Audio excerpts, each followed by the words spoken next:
रुपौली विधानसभा में हो रहे उपचुनाव पर बिहार सरकार के भवन निर्माण मंत्री जयंत राज ने कहा कि सब लोग अपने अपने जीत का दावा कर रहे हैं, लेकिन एनडीए के जो उम्मीदवार है वह वहां से चुनाव जीत रहे हैं।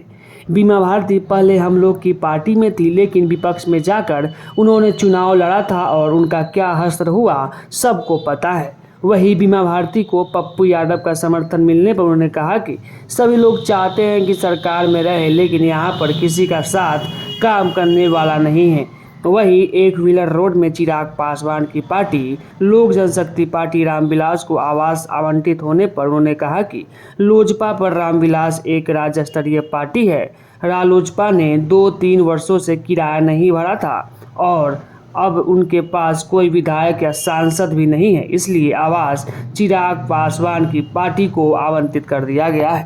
देखिए, जब लड़ते हैं लोग तो सभी लोग अपने अपने जीत का दावा करते हैं, लेकिन वहाँ पर हम लोग पूरे चुनाव को देखे हैं और हम लोगों का जो एनडीए का उम्मीदवार है अच्छे अंतर से चुनाव जीतेगा। बीमा भारती जी तो पूर्व में भी हम लोगों की पार्टी में थी और विपक्ष में जाकर चुनाव लड़ी थी। उनका क्या हर्ष हुआ था ये आप लोगों को पता होगा। हमको लगता है कि अंतोगत्वा उनका वही हर्ष होगा। देखिए, कोई समीकरण काम नहीं करने वाला है।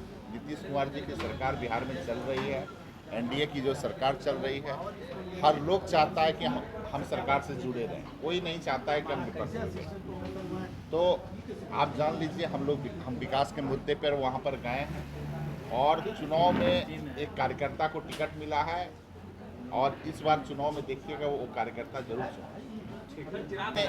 देखिए, आवास में कोई एक तरफा कार्रवाई नहीं होती है। आवास का तो एक नियमावली बना हुआ है कि अगर कोई पार्टी राज्य की पार्टी बन जाती है जिसके सांसद विधायक चुनाव जीत के आते हैं, उन्हें आवास अलॉट करना रहता है। उसी के तहत आवास अलॉट किया गया है, उन्होंने आवेदन दिया है, उस पर कार्रवाई हुई है।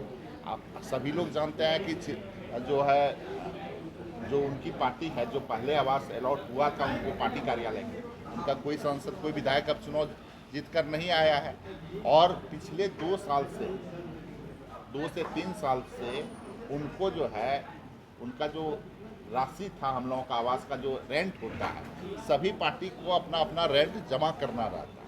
तो उन्होंने पिछले 2-3 साल से अपना रेंट जमा नहीं किया था, तो सारे आधारों को मिलाकर उनका आवास खाली करने का उनको नोटिस दिया गया है और जब नोटिस दे दिया जाता है तो एक उसकी विधि सम्मत कार्रवाई होगी। जब आवास उसका जो तिथि है उस तिथि के बाद कोर्ट जाना तो स्वतंत्रता है, कोई भी लोग कोर्ट जा सकता है, लेकिन जो सरकार चलती है नियमावली पे चलती है।